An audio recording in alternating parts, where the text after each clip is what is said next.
Alright, it's time to replace the key fob battery in this 2025 Toyota Corolla key fob. So what we need to do is get a flathead screwdriver.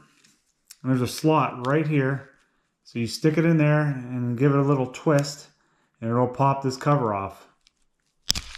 Like that. So remove the cover and remove this little rubber thing here, this little stop. And that exposes your CR2032 battery. Stick your screwdriver in this little slot here, it'll pop out.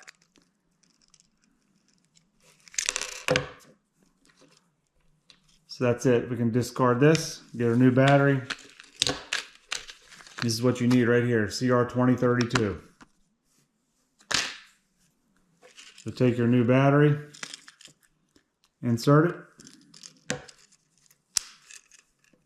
put this rubber piece back on.